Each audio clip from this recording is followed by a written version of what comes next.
بە هۆی نیگەرانیەکانی هاوڵاتیانی کەرکووک لە یەکێتی و پارتی ئەو دوو هێزە لە هەڵبژاردننی پێشوەختەی پەرلەمانی عێراق نزیکەی 160,000 دەنگیان کەمی کردووە و هاوڵاتیانی کوردی ئەو شارە یان دەنگیان پێ نەداون یان بایکۆتی پرۆسەی دەنگدانیان کردووە. بەرپرسێکی کۆمەڵی دادگەری هۆکاری کەمبوونەوەی دەنگەکانی ئەو دوو هێزە بۆ نەمانی متمانەی هاوڵاتیان بە پارتی و یەکێتی دەگێڕێتەوە. دیارە خۆی کۆمەڵێک هۆکار هەیە وای کردووە ڕێژەی دەنگەکان بەڕاستی کەم بکە.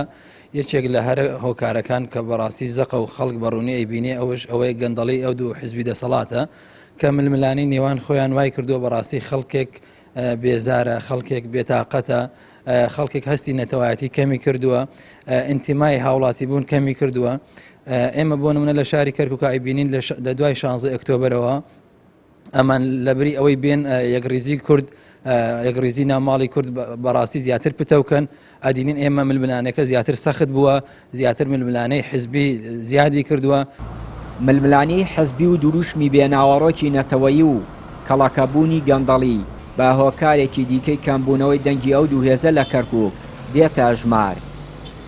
من پێم وایە بابەتی بایکۆتکردنەکە پەیوەندی بۆیە کورد هاوڵاتی کورد تاکی کورد باوەڕی بۆ وتارە قەومیە نەماوە کە حیزبە کوردستانیەکان بانگەشەی بۆکەن یاخود بە شێوەیەکی بڵێن وتاری قەومی بێناوڕۆک وتارێکی کسپایرە و جارێکی تر خەڵک ناڕاتە ژێر کاریگەرەکانی ئەو بانگەشەیەوە. ئەگەر سێریشیکەن دوو لایەن لە کەرکووکا زیاد بانگەشەی گوتاری قەومیانە کرد، هەردوو لایەنەکەن بە جۆرێک لە جۆرەکان تووشی شکست بوونە، هەم بەرەی تورکمانی هەم کورد. بەرەی تورکمانی بۆ خۆی بانگەشەی گوتاری قەومیە کرد و شکستی هێناوە و کوردیش هەمان شێوە شکستی هێناوە بە جۆرێک لە جۆرەکان. ڕاستە وەک کورسی پارێزگاری لە قەبارەی خۆی کردە، بەڵام وەک دەنگ ڕێژەکە زۆر کەمی کردەکە کورد نێزگەی 160,000 دەنگ کەمی کردو. دیاردەی بایکۆتکردن یاخود نەچوونی خەڵک بۆ هەڵبژاردنەکان دیاردەیەکی گشتیە لە هەموو عێراقا بوونی هەیە، لە هەموو هەڵبژاردنەکانە ڕێژەیەکی زۆری خەڵک هەم ناچێت بۆ دەنگدان و هەم بایکۆتەکە. بە تایبەتی لە کەرکووکدا ئەگەڕێتەوە بۆ کەڵەکەبوونی قەیرانەکان کە لە هەرێمی کوردستانە ئەگواسرێتەوە بۆ کەرکووک، دوو نەبوونی پاکێزیەکی کوردی بۆ شاری کەرکووکدا ئایا ئایندەی ئەم هێزە ئەم پارێزگایە لە لای ئەم هێزانە چییە و پاشان سیراعاتی نێوان هێزەکانی یەکێتی و پارتی لەم شارەدا هۆکار بۆی خەڵک بێیوابی ئەم هێزانە بەردەوام بەرکەوتنیان بووە لەگەڵ یەکدا.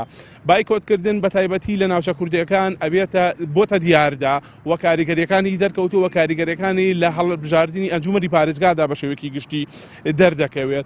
خەڵک بێهیوا بووە لەم هێزە سیاسیانە، ئەم هێزە سیاسیانە گوتارێکی تازەیان نی، ئەم هێزە سیاسیانە تێگەیشتنیەکی تازەیان نییە. ئەگەرچی لە کۆی 12 کورسی پەرلەمانی لە پارێزگای کەرکووک کوردێستا 6 کورسی بەدەستێناوە، بەڵام بە بەراورد بە هەڵبژاردننی 2002 و 2018 لە هەڵبژاردننی دەی تشرینی 2021دا یەکێتی 140,000 دەنگ کەمی کردووە و پارتیش نزیکەی 15,000 دەنگی لەدەستداوە.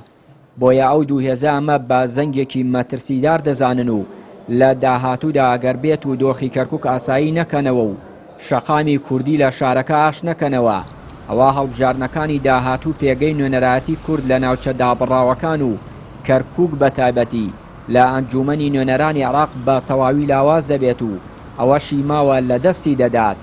پارتی و یەکێتیش بەرپرسیاری سەرەکیە و مەترسیانن لە داهاتوودا لەسەر پێگەی کورد لەو ناوچانە دروست دەبێت. چیانوری کەناڵی پەیام، کەرکووک.